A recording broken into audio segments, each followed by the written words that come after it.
दलित उत्पीड़न के विरोध में मध्य प्रदेश कांग्रेस ने सीएम हाउस घेराव करने के लिए बड़ा प्रदर्शन किया। इस दौरान मुख्यमंत्री निवास का घेराव करने जा रहे कांग्रेस कार्यकर्ताओं को पुलिस ने रोक लिया। जब कांग्रेसी नहीं माने तो उन पर वाटर कैनन चलाई गई। इस दौरान पीसीसी चीफ पटवारी ने कहा, यह लड़ाई छोटी नहीं है। देखिए ये खास रिपोर्ट।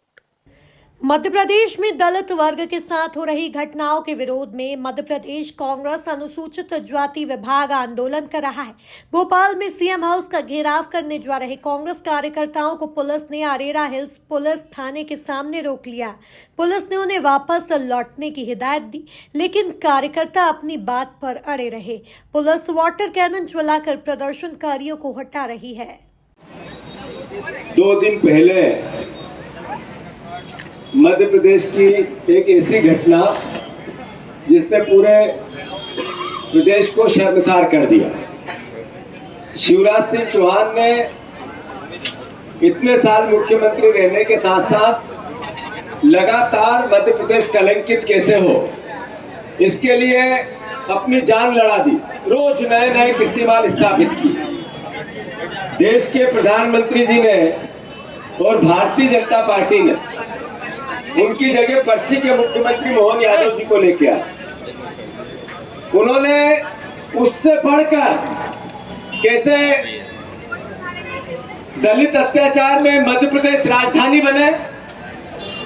भाजपा के शासन काल में पिछले 12 साल से एनसीआरबी के आंकड़े, नरेंद्र मोदी जी के आंकड़े, आदरणीय गृह मंत्री देश के, उनके संबंधित विभाग, गृह विभाग के आंकड़े ये बताते हैं कि हम नंबर 1 हैं। बहनों के बलात्कार के, अत्याचार के सारे मामलों हम नंबर 1 है। दलितों पर अत्याचार के, आदिवासियों पर अत्याचार में हम नंबर 1। हम अबोध बेटियों पर बलात्कार और अत्याचार में नंबर 1। थानों में पुलिस अपराध करती है आदिवासी और दलितों पे, उसमें हम नंबर 1। अरे पराकाष्ठा तो तब है जब बीजेपी के लोग दलितों पर, हमारे एसटी एससी के आरक्षित वर्ग के लोगों पर जब अत्याचार अनाचार करते हैं तो बीजेपी उसमें भी नंबर 1 है। अभी 1 महीने पहले की घटनाओं की कुछ जिक्र करना चाहता हूं। शिवपुरी में 11 साल की बच्ची भाजपा के सरकार में उसकी हत्या कर दी। दलित बेटी थी, परिवार पूरा घर से चला गया, पुलिस ने सुध नहीं ली। सतना में दलित महिला सरपंच का अपमान, बैठने के लिए कुर्सी नहीं और कहा घर से लेके आ जा।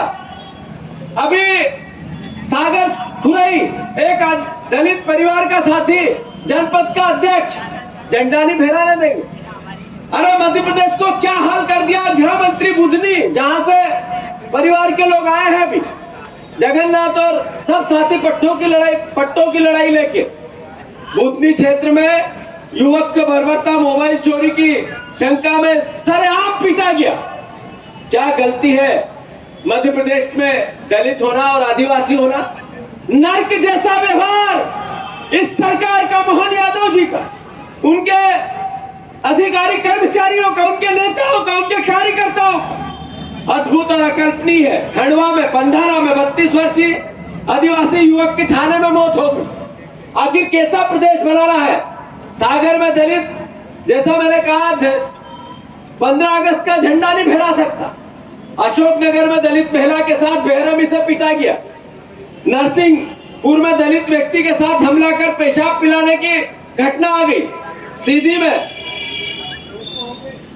पुलिस ने एक निर्दोष आदिवासी युवक को बिना अपराध थाने में इतना पीटा, उसकी मरने की स्थिति आ गई। कैसा प्रदेश? मुख्यमंत्री जी 2 दिन पहले कह रहे थे भारत में रहना है तो राम और कृष्ण कहना होगा। एक प्रदेश का मुखिया, देश में इस प्रदेश का मध्य, दिल, उसका हृदय स्थल, वहां का मुखिया, अरे राम और कृष्ण तो ब्रह्मांड के कण कण में है, क्षण क्षण में है। राम और कृष्ण तो संसार और सृष्टि का पर्याय है, उनके बगैर कुछ नहीं है।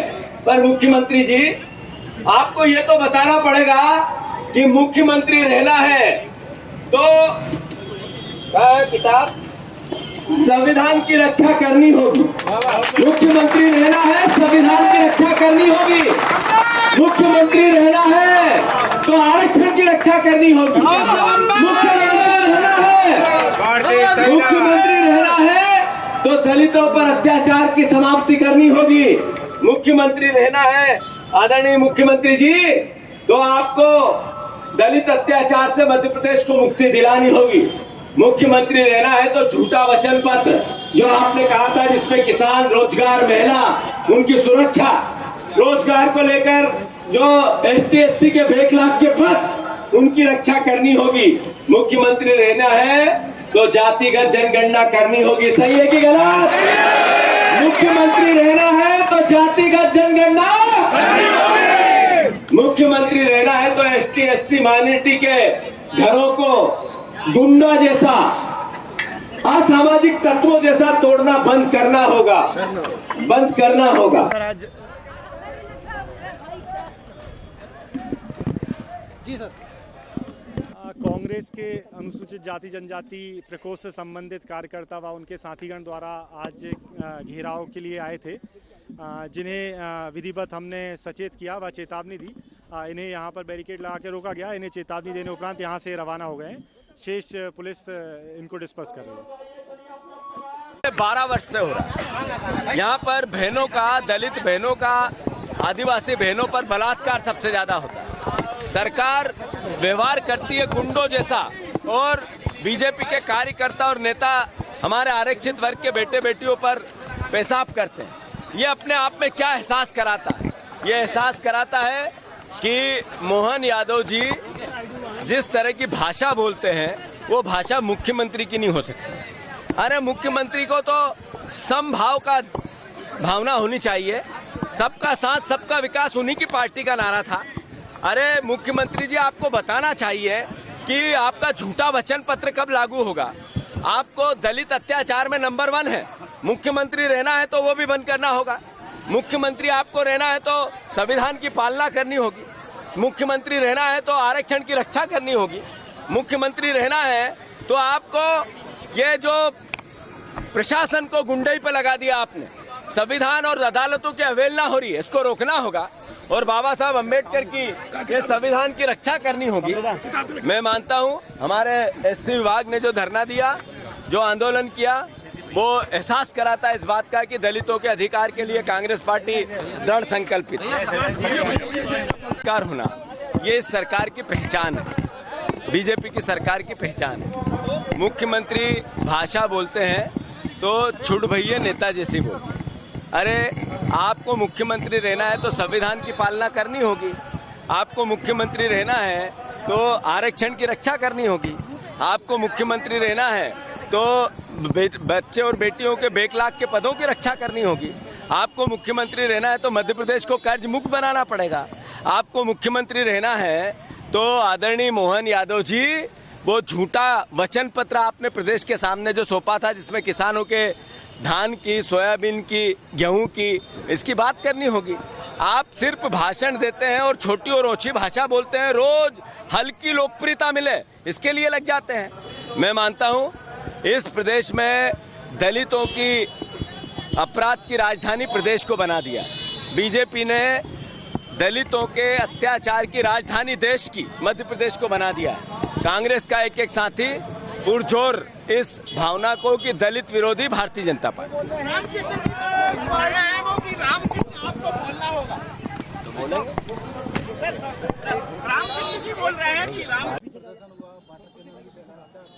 आज हम लोग अपने अधिकार के लिए मोहन यादव जी की सरकार को घेरना चाह रहे थे, घेराव करने जा रहे थे और पुलिस में हमें बीच में रोक लिया है। हमारी मांग थी कि दलित आदिवासी समाज के ऊपर अन्य अत्याचार बंद हो, उनकी हत्याएं बंद हो, उनके साथ जो अपमानजनक जीवन आज हम लोग जीने पे मजबूर हैं उनकी सरकार में, वो बंद हो, हमारे आरक्षण का संरक्षण हो, राज्यसभा में हमें आरक्षण मिले और जो पोस्ट मैट्रिक छात्रवृत्ति सरकार ने बंद कर दी वो बहाल हो, जाति जनगणना हो, आर्थिक आधार पर जनगणना हो, ताकि पता चले जो हमारे नेता आदरणीय राहुल गांधी जी मांग कर रहे हैं कि देश में कौन कितनी संख्या में और किसके पास क्या है, यह खुलासा होना बहुत ज़रूरी है, क्योंकि देश की संख्या बहुत बढ़ चुकी है और जो देश में बजट है वो अनियमित तरीके से बन रहा है।